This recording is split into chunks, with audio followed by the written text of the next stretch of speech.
Muy buenos días, ¿cómo están?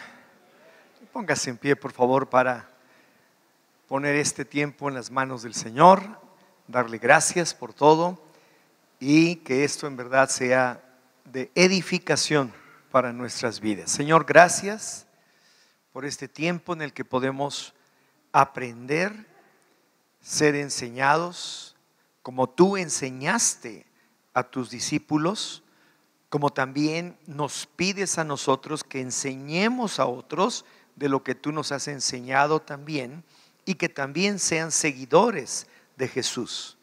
Gracias por este tiempo, lo ponemos en tus manos, en Cristo Jesús. Amén. Pues tome su lugar, por favor. Y hoy estamos en la quinta entrega de esta enseñanza. Estamos apenas en la primera faceta de las tres que van a ser: primeramente conocer, luego esforzarse y por último actuar. Pero estamos en esta de conocer, que es, pienso yo, de las más importantes, por razones de que cada uno de nosotros necesita conocer a Dios. Conocer a Dios. Y en verdad no hay nada más extraordinario que empezar a descubrir que podemos conocer a Dios a través de lo que nos deja como testamento, como herencia, que es el Nuevo Testamento y el Antiguo Testamento.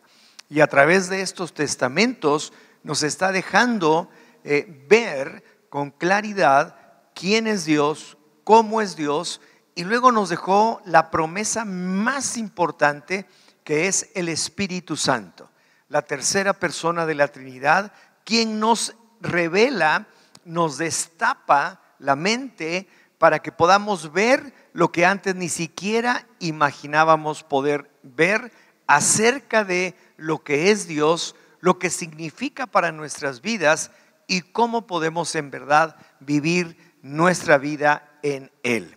Pues estamos en esta parte y vamos a ver hoy la gloria y excelencia de Cristo que no todos vieron. El Señor Jesús vino a la tierra, es el Hijo de Dios. ¿Cuántos saben eso? A ver. ¿Cuántos saben que la historia se divide en antes de Cristo y después de Cristo?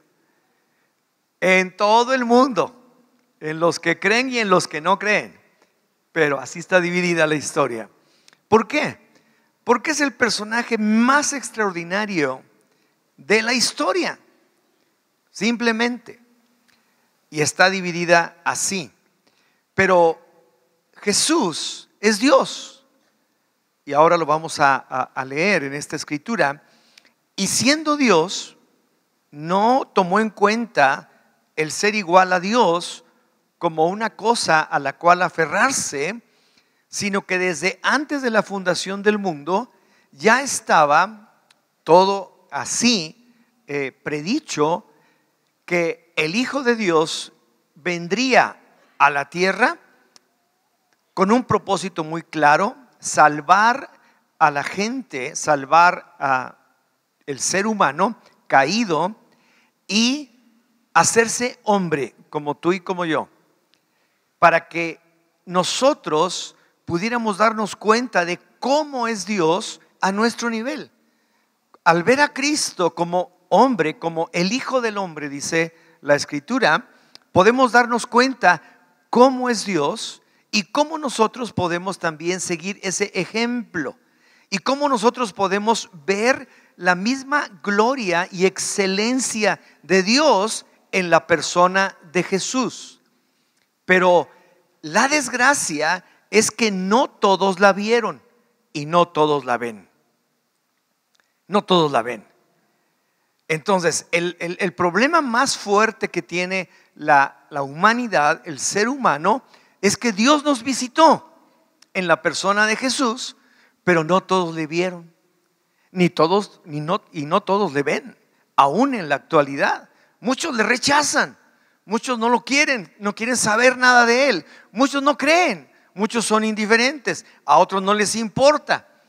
Pero Él es la representación exacta, dice, de la naturaleza de Dios, la esencia misma del Todopoderoso, quien vino a la tierra, se hizo hombre como nosotros y vino precisamente para enseñarnos cómo es Dios, y luego vino a morir en la cruz para cumplir con el propósito muy claro del Padre de que un inocente sin mancha moriría para salvar a todos los demás que son pecadores, que somos pecadores con mancha, pero que a través de Él podemos tener perdón y, lo más importante, justificación delante de Dios, justicia delante de Dios, el justo pagando por los injustos. Y aquí en este versículo dice la gloria que fue vista y la que no fue vista. Juan 17 versículo 1 dice: estas cosas habló Jesús y levantando los ojos al cielo dijo: Padre, la hora ha llegado, glorifica a tu Hijo, para que también tu Hijo te glorifique a ti, como le has dado potestad sobre toda carne, para que dé vida eterna a todos los que le diste, y esta es la vida eterna. ¿Cuál es la vida eterna? A ver, léalo en voz alta. Exactamente. ¿Cuál es la vida eterna? Que te conozcan a ti y el único Dios verdadero, y a Jesucristo, a quien has enviado. Entonces, si usted quiere vida eterna en la presencia del Señor, usted necesita conocer. Dice, y esta es. No hay salidas, no hay por ahí un camino que te lleva por otro lado. No hay veredas, no hay atajos, es directo. Esta es la vida eterna, que te conozcan a ti, el único Dios verdadero, y a Jesucristo, a quien tú has enviado. Entonces ya sabe cuál es la vida eterna, conocer. Por eso estamos hablando tanto acerca de un cristiano que verdaderamente conoce a su Dios, que tiene una relación con Él, que ama a Dios, ama su palabra y que le conoce día a día más y más. Y sigue diciendo: yo te he glorificado en la tierra, he acabado la obra que me diste que hiciese. Él estaba ya concluyendo su ministerio, en donde enseñó. Y tú puedes leer la Biblia, y ahora que se está leyendo la Biblia en un año, o si usted la puede leer ahí, puede ver cómo en el libro de Marcos y luego de Lucas constantemente está hablando de que Jesús enseñaba, y Jesús enseñó, y que Jesús enseñaba, y estaba enseñando todo el tiempo de su vida. Se la pasó enseñándonos cosas acerca de Dios, acerca del reino de Dios. Y dice: yo te he glorificado en la tierra, he acabado la obra que me diste que hiciese. Ahora pues, Padre, glorifícame tú al lado tuyo, con aquella gloria que tuve contigo antes que el mundo fuese. Él ya tenía gloria. Era la misma gloria del Padre, era la misma gloria del Espíritu Santo. Pero Él está en la tierra y es hombre. Dice: glorifícame, Padre, con la misma gloria. Yo te quiero glorificar a ti, pero con la misma gloria que tuve contigo antes de venir a la tierra, así quiero. Y Él fue glorificado. Entonces Jesucristo siempre tuvo gloria, siempre la ha tenido y siempre la tendrá. Pero la pregunta es: ¿tú la podrás ver? ¿Podrás conocer de esa gloria de Jesús? Porque la vida eterna está en eso, en que conozcan al Padre, al único Dios verdadero, y a Jesucristo, a quien Él envió. Entonces Jesucristo fue enviado a la tierra por el Padre para darnos vida eterna, está escrito. Y esta es la vida eterna, que te conozcan a ti, el único Dios verdadero, y a Jesucristo, a quien has enviado. Nuestro propósito aquí en la tierra, del cual se desprenden todas las demás cosas, es conocer a Dios. Es conocer a Dios. En una parte de la Escritura está hablando el Señor Jesús y dicen: busquen primeramente el reino de Dios y su justicia, y todas las demás cosas le serán añadidas. Si yo busco primeramente a Dios con una convicción, con un corazón humilde y sencillo, el Señor va a bendecir mi vida.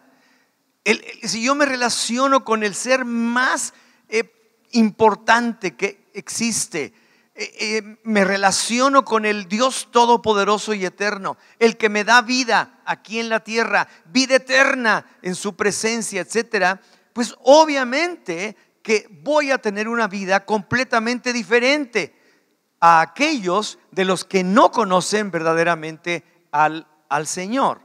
Entonces, conocer a Dios, y lo haremos viendo y admirando su gloria, viendo y admirando lo que Él es y lo que Él hace. Entonces, en este inciso A, los que vieron a Jesús, pero no pudieron ver su gloria. Por supuesto, hubo muchos que vieron a Jesús, pero no pudieron ver su gloria. Hoy sucede lo mismo. Mateo 13:13. Por eso les hablo por parábolas, porque viendo no ven y oyendo no oyen, ni entienden.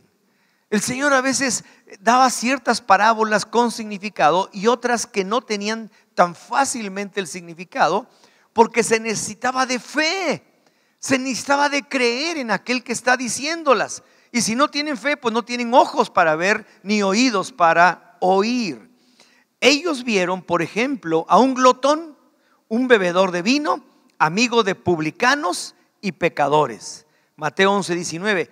Vino el Hijo del Hombre que come y bebe, y dicen: he aquí un hombre comilón y bebedor de vino, amigo de publicanos y de pecadores, pero la sabiduría es justificada por sus hijos. Bueno, ¿y esto qué quiere decir? Bueno, que la persona sabia puede reconocer en Jesucristo al Hijo de Dios, al que realmente ha llegado para manifestarse a nosotros. Por los milagros que hacía y por echar fuera demonios, ellos vieron en él a Beelzebú, príncipe de los demonios. Dice Mateo 10:25: bástale al discípulo ser como su maestro y al siervo como su señor. Si al padre de familia llamaron Beelzebú, ¿cuánto más a los de su casa? O sea, no había honra, no había respeto. Estaba enfrente de ellos el Hijo de Dios. Podían ver su bondad, su compasión, su misericordia. Podían ver en él todos los atributos que una persona deseara tener, pero no quisieron, sino al contrario, le llamaron hijo del diablo, como Beelzebú, ¿verdad? Entonces, Mateo 12:24, mas los fariseos al oírlo decían: este no echa fuera a los demonios, sino por Beelzebú, príncipe de los demonios. No podían ver. Desde luego ellos solo pudieron ver a un impostor. Mateo 27:63, diciendo: Señor, nos acordamos que aquel engañador dijo: ya estaba muerto, estaba enterrado, ya lo habían puesto en el sepulcro, viviendo aún, que después de 3 días resucitaré. Entonces ellos estaban preocupados porque esto sucediera, no vaya a ser real, y entonces se les acababa todo el chistecito, ¿verdad? Pero da la casualidad que fue real. Entonces estos, viendo a Jesús o sabiendo de Jesús, no le conocieron ni pudieron ver su gloria.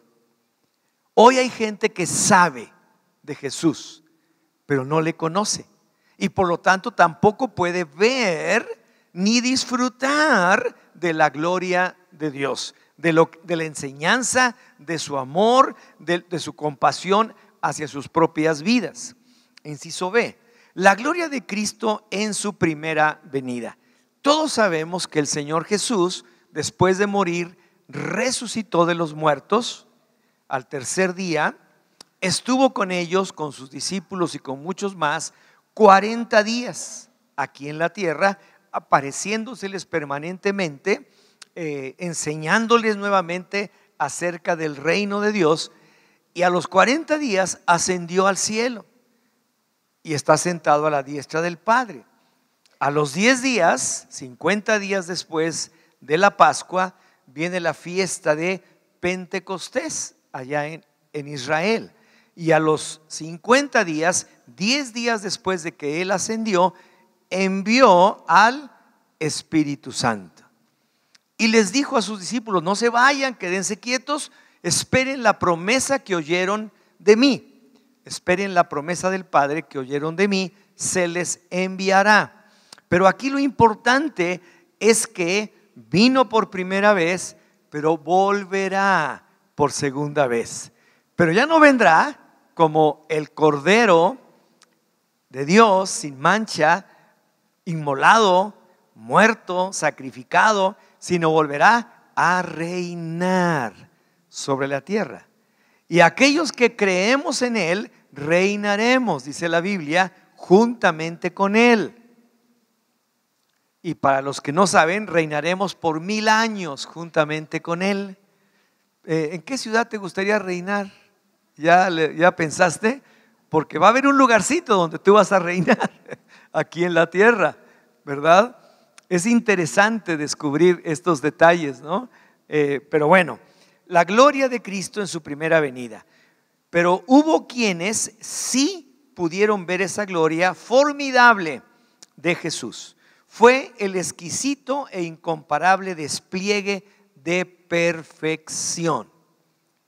Perfección. Un hombre en todos los aspectos perfecto. En todo lo que le puedas decir. Misericordioso, perfectamente misericordioso. Bondadoso, perfectamente bondadoso, etcétera, etcétera. Entonces, hay unos que sí lo vieron en su perfección espiritual, perfección moral, perfección intelectual, perfección verbal, perfección práctica, perfección en una enseñanza irrefutable. Sus enseñanzas no las podían refutar, no había manera, eran perfectas. Perfección en actos de humildad que separaron a Jesús de todos los hombres. Perfección. Y le vieron. La gloria de Cristo, cuando Él apareció entre nosotros, no consistía en uno u otro atributo, ni en una u otra acción, sino en un conjunto admirable de diversas excelencias. Él era perfecto y muchos se dieron cuenta de Él. Muchos se dieron cuenta de Él, aún los mismos no judíos, romanos, muchos de ellos se dieron cuenta de su perfección. Aún el centurión que lo estaba crucificando, cuando sucede lo que sucede en el momento de la crucifixión, él llega al punto en el que confiesa: verdaderamente este era el Hijo de Dios. El otro centurión que le dice: Señor, nada más di tu palabra, di la palabra y mi criado será sanado. Le dice: ¿por qué?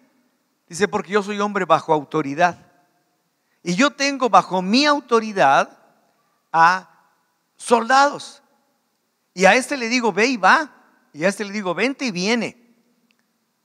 Entonces Jesús le dijo: nunca he visto tanta fe en Israel, ni siquiera entre los judíos, ni siquiera entre los discípulos, porque este hombre tenía muy clarito: la autoridad que yo tengo no es mía, no la tengo por mí mismo. La autoridad que yo tengo viene de Roma, viene del emperador, y por lo tanto lo que yo represento es muy importante, es algo grande. De tal manera que yo puedo ahora también dar órdenes, ejercer autoridad, y entonces le digo a este ven y viene, y le digo al otro vete y se va. Y es exactamente lo que el Señor está diciéndonos cuando nos está otorgando autoridad. Dice la Escritura que a sus discípulos les dio autoridad para echar fuera demonios y sanar a los enfermos. Entonces, ¿de dónde venía la autoridad? No la tenían ellos, era de parte de Jesús, y bajo esa autoridad trabajaban. Y Él, antes de subir al cielo, nos dice claramente: he aquí les doy autoridad, potestad de hollar serpientes y escorpiones, y les doy autoridad sobre toda fuerza del enemigo, y nada les dañará. No es nuestra autoridad, no es porque seamos buenos o malos, o menos malos o menos buenos. La autoridad es única y nos las está dando para que podamos nosotros seguir adelante en nuestra vida conforme a los planes de Dios, conforme a lo que Él quiere que tú vivas. Entonces hay una gran cantidad de diversas excelencias. Punto número 2, la excelencia de su gloria. Esto que les voy a leer y que está escrito aquí fue obtenido de unas palabras que mencionó Jonathan Edwards. Jonathan Edwards fue un avivador del siglo XIX y que 19 a finales, en donde él habla acerca de las excelencias de Cristo y empieza diciendo esto: lo admiramos por su gloria, pero aún más porque su gloria está mezclada con humildad. ¿Cuántas veces nosotros apenas se nos dice algo de que qué bien hacemos las cosas y ya nos ponemos así para la foto, ¿verdad? Pues échenle la foto, ¿no? Y dice, lo admiramos tanto por su gloria, pero aún más porque viene mezclada con humildad, con humildad. Luego dice, lo admiramos por su trascendencia, trascendió, pero aún más porque su trascendencia viene acompañada de condescendencia. Él trasciende más allá de toda la historia, trasciende en las vidas, pero además condesciende. O sea, tiene paciencia, amor, mansedumbre. Nos está otorgando todas las oportunidades que podamos tener para que le conozcamos, para que conozcamos a Jesús, al Padre, y podamos vivir nuestra vida eterna, por siempre. Luego dice, lo admiramos por su justicia intransigente, pero aún más porque la misericordia la atenúa. Ahora, lo admiramos porque su justicia es una, y a veces pudiéramos decir es intransigente. ¿Cómo? ¿Por qué tan duro? ¿Por qué me pega tan duro en la cabeza, verdad? ¿Por qué me dice cosas tan duras, tan directas, tan severas? Bueno, las dice para que se te abra bien el coco, ¿verdad? Pero es más importante el hecho de que las dice, sí, con eso, pero porque hay más allá de todo eso, misericordia. Misericordia. La Biblia dice que el padre que ama al hijo lo corrige o lo castiga, dice la Escritura. Entonces, aun cuando a veces se nos pueden parecer muy severas o muy duras, sus palabras van acompañadas de misericordia. Misericordia, en donde nos damos cuenta que lo está haciendo para que podamos despertar, para que podamos salir y que seamos bendecidos por Él. Luego también dice, lo admiramos por su majestuosidad, pero aún más porque es una majestuosidad en mansedumbre. Era majestuoso. Estamos leyendo ahorita en Marcos, en la última parte, en donde está enfrente de Pilatos y está hablando y están diciendo muchas cosas de él, y Pilato se quedaba admirado porque estaba viendo ahí algo tremendo. Veía la majestad de alguien, pero no hablaba. Le decían cosas y le decían cosas y le decían cosas, y él se mantenía callado. Y solamente habló cuando le dijeron los del Sanedrín, ¿eres tú el Hijo de Dios? Y él dice, yo soy. Él no podía quedarse callado ante esas palabras. A Moisés, cuando por primera vez se aparece Dios ahí para sacar a su pueblo de Egipto, se le aparece y le dice, tú le vas a decir a los israelitas que yo soy. es el que les va a sacar de la esclavitud. Ahí fue la primera vez que aparece yo soy. Pero ¿cuál es tu nombre? Yo soy. Pero ¿cuál es el nombre? ¿Cómo les digo? Diles que yo soy ha venido. Y de ahí sale la palabra Yahweh, que son puras consonantes, de donde se deriva la palabra Jehová o Yahvé, que todos conocemos. Pero es una palabra que no se puede pronunciar, el yo soy. Entonces cuando le dicen, y tú eres el hijo del Dios viviente, dice, yo soy. Yo soy. Lo tenía que decir. Pero todo eso lo hizo en mansedumbre.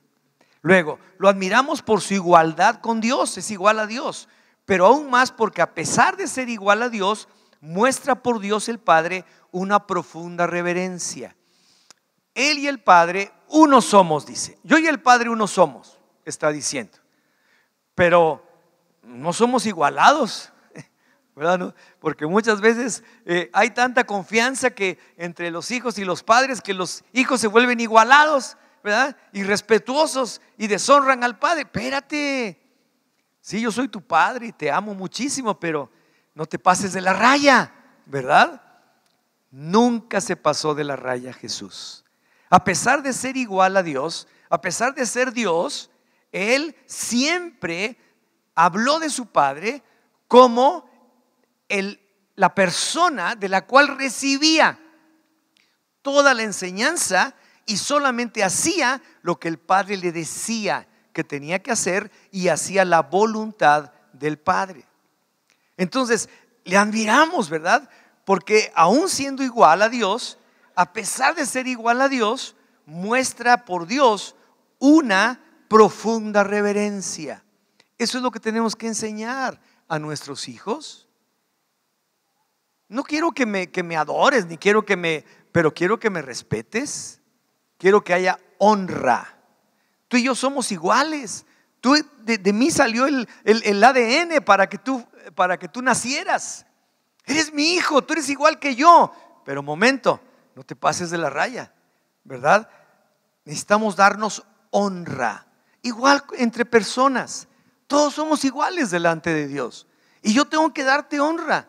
Y tengo que darle honra a todos. Tengo que darle honra a mi esposa. Tengo que darle honra a mis hijos. Tengo que darle honra a mis amigos. Honra es simplemente reconocer que ellos son personas iguales a mí. Y que yo soy tan pecador como ellos. Y yo soy tan malo como ellos. Pero tengo a Cristo que me ha dado vida, que me ha dado el perdón. Entonces eso es lo que nos hace realmente diferentes de los demás. Lo admiramos por cuán merecedor fue de todo bien. Él merecía todo, pero aún más porque a esto le acompañaba una asombrosa paciencia para sufrir el mal. Él merecía todo el bien, pero tuvo toda la paciencia para sufrir el mal. Lo admiramos por su dominio soberano sobre el mundo, pero aún más porque dicho dominio estaba cubierto con un espíritu de obediencia y de sumisión. Él fue obediente, dice la Escritura, y fue obediente hasta la muerte y muerte de cruz, que era una de las muertes más dolorosas, más terribles que un ser humano podía tener. Un invento de los ejércitos romanos. La muerte en verdad era provocada cuando la persona estaba en la cruz, porque derramaba y se quedaba absolutamente sin una gota de sangre.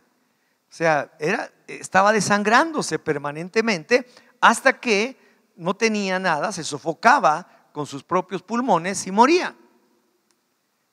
Entonces, una muerte terrible, pero Él lo hizo y lo hizo por nosotros. Entonces, amamos en que dejó perplejos con su sabiduría a los orgullosos escribas, a los que tenían el control del pueblo a través de la religión.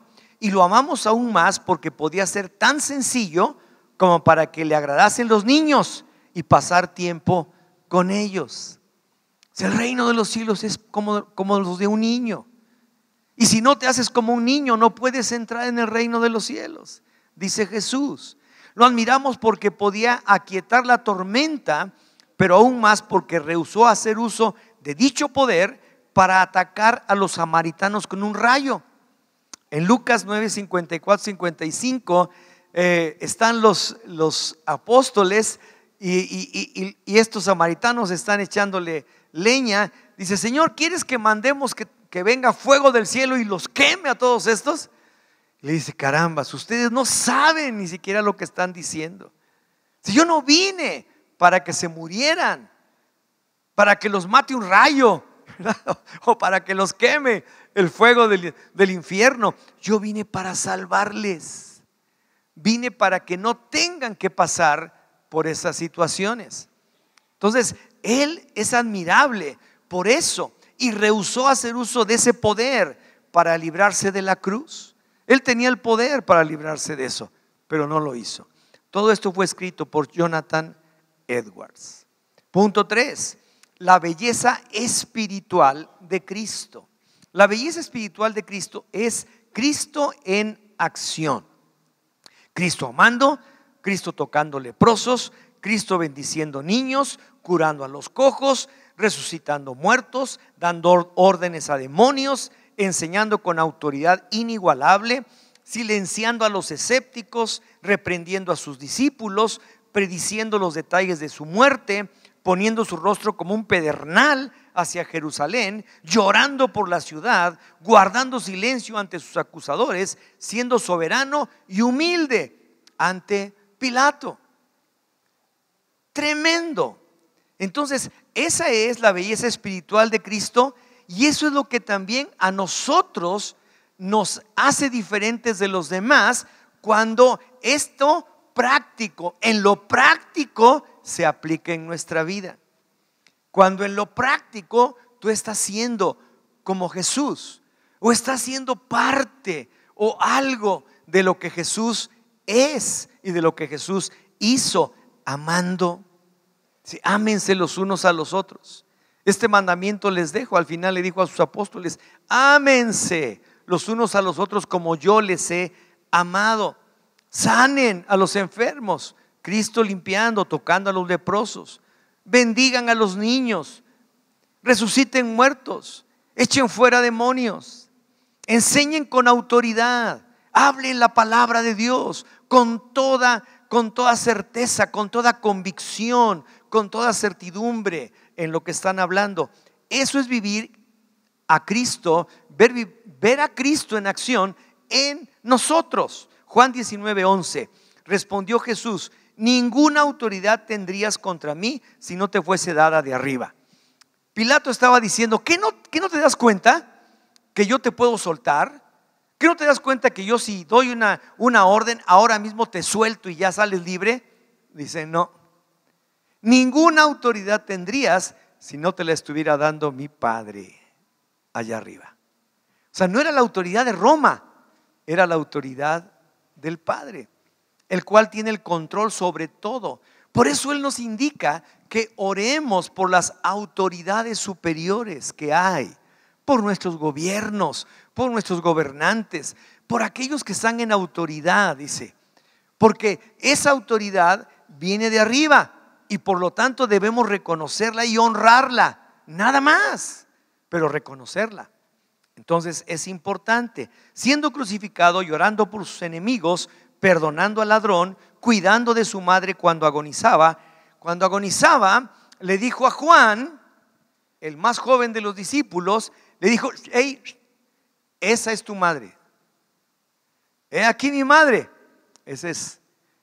Le estaba diciendo: ese encargo te estoy dejando a ti. Fue el único discípulo que se acercó a la cruz, y ahí estaba su madre, y estaban las mujeres llorando, y estaba gente ahí que le estaba injuriando, pero él le dijo a Juan: he aquí. Encargó a su madre a una persona que fue Juan, y este lo hizo, y lo hizo bien, dando su espíritu en muerte y resucitando de entre los muertos. Juan 10:18. Eso de resucitar de los muertos, mire, nosotros estábamos muertos, la verdad, muertos en una vida pecaminosa, perversa, en donde pensamos más acerca del mal que acerca del bien. Pero dice la Escritura que cuando recibimos a Cristo y recibimos su perdón, nacemos de nuevo. Somos nuevas personas. El viejo hombre fue crucificado juntamente con él, ahí en la cruz, para que el cuerpo del pecado que traemos sea muerto también ahí, y ahora vivamos a la justicia de Dios. Vivamos diferente.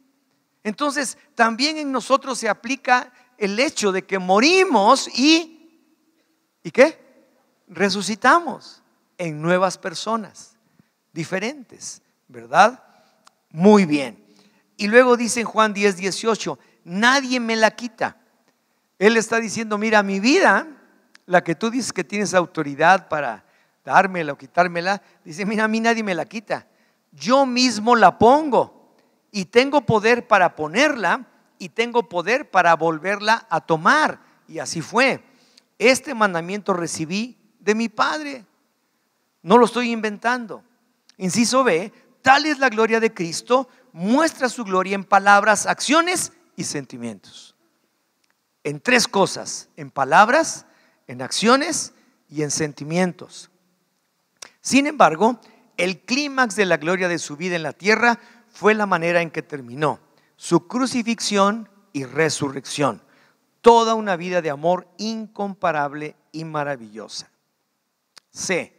Fuimos concebidos para admirar a Jesucristo, el Hijo de Dios. ¿Tú quieres conocer a alguien que en verdad le admiras, que es importante para ti? Muy importante. Y entonces le buscas para conocerle, para en verdad conocer a aquel que es el todo del todo en todas las cosas, que es el que creó todas las cosas con la palabra de su poder. De hecho, Él es la palabra, dice el verbo de Dios, la palabra del Señor. La excelencia y belleza de Cristo no son cosas sencillas, es agrupar, fíjate, agrupar cualidades en extremo diversas en una sola persona, con preparación y equilibrio perfectos. Imagínate, agrupar cualidades. ¿Cómo quisiera yo seguir agrupando cualidades de Cristo en mi vida? Seguir agrupando, mira, ahora ya soy más tranquilo, ya no soy tan enojón, ya no soy tan iracundo, ya no soy ratero. Él nunca fue, ya no soy X. Pero seguir acumulando las cualidades de Cristo en nuestra vida. Manso, humilde de corazón, sencillo, con autoridad, que podía enseñar con paciencia, que nunca se salió de control, que era una persona equilibrada. Entonces, fíjense, esto hasta deberíamos subrayarlo. Es agrupar cualidades en extremo diversas en una sola persona, con preparación y equilibrio perfectos. O sea, en Él, ahí se concentró todo. Todas las cualidades que te puedas imaginar están concentradas en Él. Y ahora nosotros podemos ir tomando de Él. Juan lo explica de esta manera, dice, y de su plenitud tomamos. Entonces yo voy tomando de su plenitud, voy tomando de sus cualidades y me voy llenando de ellas, y entonces yo voy a ser diferente, voy a actuar diferente, voy a vivir diferente y voy a dar mi vida y mi corazón y mis sentimientos de una manera diferente en todo momento. Entonces, esto hace de Cristo alguien excepcionalmente glorioso, excelente y admirable. El corazón humano fue concebido para asombrarse ante la suprema excelencia. Fuimos creados para darnos cuenta de que Dios está a nuestro alcance, de que podemos verle y al verle llenarnos también de su gloria, llenarnos de su plenitud, imitar a aquel que debemos imitar. Pablo dijo: sean ustedes imitadores de mí. Dice, pero tal y como yo soy imitador de Cristo. Del otro no me imiten, ¿verdad? De las cosas malas que hago no me imiten. Nada más imiten de las cosas buenas, como las que de Cristo hay en mi corazón. Esas imítenlas, las otras no. Sean imitadores de mí, dice, pero tal y como yo soy imitador de Cristo. Pero no todos pudieron ver la gloria de Dios cuando Cristo estuvo en la tierra. Jesucristo dijo que solo los que creen podrán ver su gloria. Juan 11:40, Jesús le dijo: ¿no te he dicho que si crees verás la gloria de Dios? Solamente. Juan 11:45, entonces muchos de los judíos que habían venido para acompañar a María y vieron lo que hizo Jesús, creyeron en él. Lázaro muerto, 4 días en la tumba, apestaba. Si hubieras estado aquí, mi hermano no hubiera muerto. Y le dice el Señor: ¿no te he dicho que si crees verás la gloria de Dios?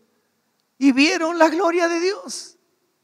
El Señor Jesucristo da la orden: quiten la piedra. Señor, apesta, quiten la piedra.